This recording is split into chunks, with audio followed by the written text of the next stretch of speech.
alu ia fufuanga foi le moni pai na palo sala iti no ale ai mai. Wa tasi o vai maua ia lesa ia sa pulu no tino e fai le na palo. O me manga ulelo ma ku kalo ia. Me va pe kalo wa tani o wa kai me o kai. Ele o mai o mena tauna on te mo se tu ala ia se le ba. Lava sto seleni. Vai tu fatto sina. La. Ja, lava sto seleni e fresco fa cosina. Ele to foi o seleni. Se fatto sina. Non si fatto sina o mga lu fa.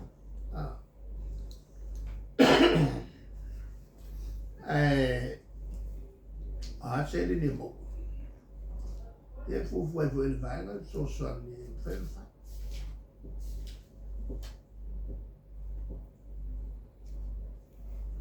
Ja, o si mata pure no fiona e pele ia kia. O le saua ina o te mata. Ia leo te si fia o le fa solo le. O mo fene fa lau i loa ma faita mo fene foi le nei. O le sauna nga ni sta o te matina te mata. O le ai halu runga me. Si furu fa pasende le ia fa mo war saua ina o tina. Ele waru na it's tono se furu tau sanga. Talu ona fa ngai oi nei porkalamio se furu ona aso. Wani au manatu so fina ngano i le faina ta ona au mai lalo ona na fa fita au. Ia atona te fa popote ma sa nga le la unga fa se au na stala ro ia ile. Maftanga fa le o fa pe mai o le o nei winga mania mionga na au mai fafo e parangi tengi o purenga fa koloni ia me se foi nada au missionary ia ai il tato wa ia no e fa ta o te le ia sinam te mai ta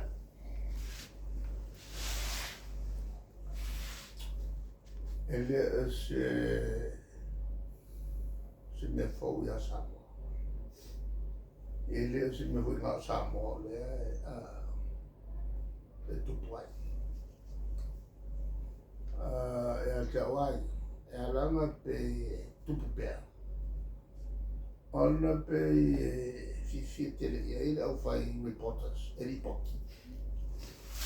O e tunueni sila ma e la tutti le fatawa le mea.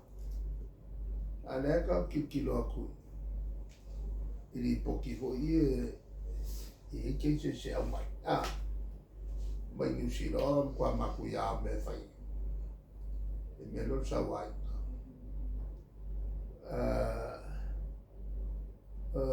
O le tuai. Tuai e ava. Tuai ele fale como pupe. Tua le a mio tolu o le te mano il tolu e a po tolu a fo i te mano e le ala mea e ala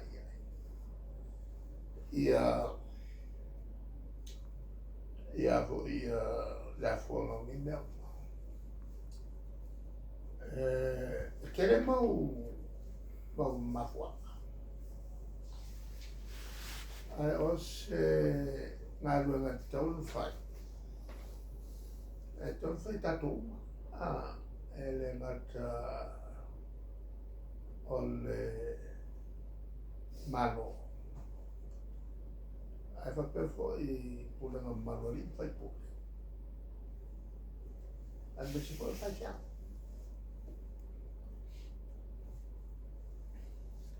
Sa matu tanoa ma le vaenga mo le vai ia tulanga ia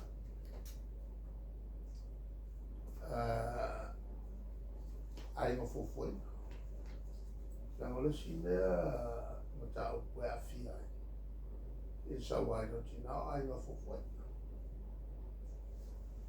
ai ia o tele mo meo o tusinga e sa wai le manatu o le ile mea a fuar mal prepeaina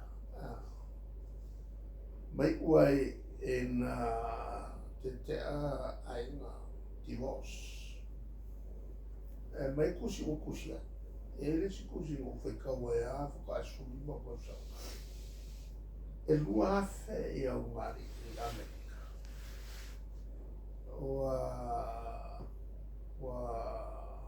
o e tulafono le la tumutau te teka divorce ia mai fai ngofiana e maua le aro kikilo kua le kuko mai maua ina ele mea lea le tulanga foi le fai korua ko o le kamaro koe kuko e se foi si fingela e ua foi ua whia ia po le fine po o kere foi la ke si singe o sawa ina tina e kama au mele al maso salvo e tulanga le o le del tonu ina le silas e ke le ala lo wata tunu ana o nga konga ka o nga kele ai le te la no mai fai mai o fala po song mai tono la to te le la tu te me voi fala po to male o le avo io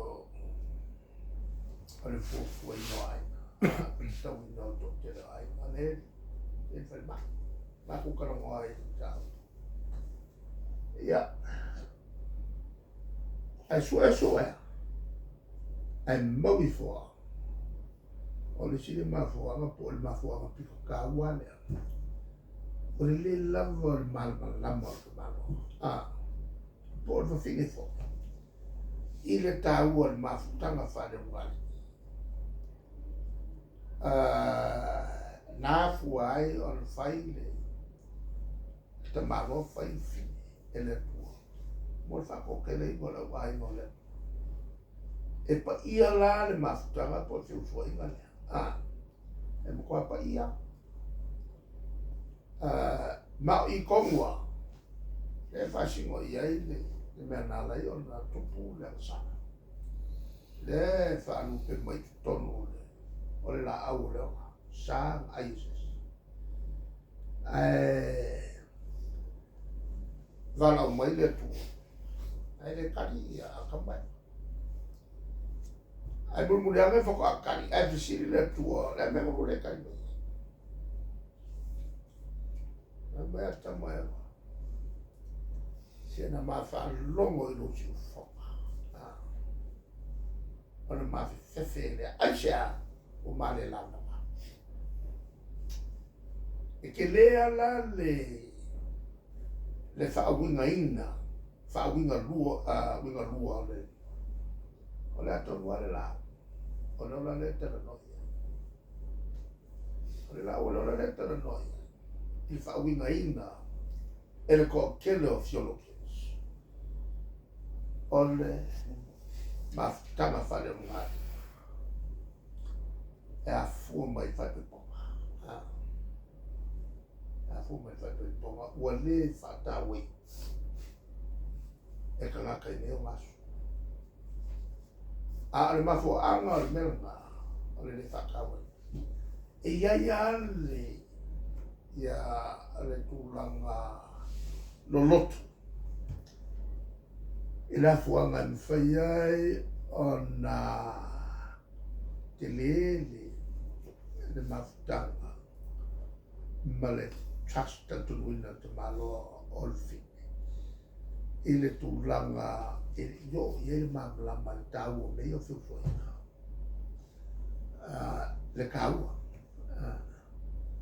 ma le winga lo loto ia ia ki tonu i le whaunga tau me alo whale na o mai e pa ia me na le tasia le afo le na le whaina tua ia whato te leina lona au aika e leo le whai le kūranga kūranga ngau pe o le mau pe ia o le o mea ola e usu ia lusi lesi a lusi lesi a lusi lesi ia o mai lo le kōru ia ua leo koe fifia le vai aku i sitonu a e se le mana nei o mea ia ka whao le tulanga na e lo loko a le theology le ia i e leo lava na whatanoi ma ina tonua lea e na fuela tala iela o kula me na whai i tonu kai ki maura ko ongos fulu o whawhiki mra koe ko luana ngofo mai ku Mana mena o te whela o tau talanga. I le tūlanga lea sawai. Ia ngora kufoi lea, whenua whamtalanga vai ane le masani whaafafa. Te kamia i soru. Ona o wingai ao in whaparange kau sawa. Ao malu whasamo. E te tamu whai e suena ngana. Whaangimo ngimo ai la mukau. Ia lo mo la whaangimo ngimo. Whaafafa. Ana o whai atu lole e tina ela o siri whai wane na whai atu i auto. Ana ngofo mai kai ko lua. Tau te io i mene la whai atu. O le kaimi lea sa wai ngai uko. E kou kai kōrua. O le iai la wai atu, le ta i wasifu mo tukto saka. Le kai konsu mo kukau saka. Le kai whasa furu, kai lima furu, kai ogos, ma kai fiksa furu, ma kai valsa furu o ki ngā. Wa kortana kai mea sa wai nai uto. O le sosoa ko inga. Vo i lele, vo i te me whaiere mo mafutanga whare rungari, a vo i le la maha. Mai whape mai, le ai, ko ka mai lo mana ko inga whasilo mo e. E sao, a whai e sao i mai, a whai e se le ai mai, e se le ai ama se, e sao le lei oe. Ia la wai mo mai le. E au riri o kuro ko i inga e ngofo mai.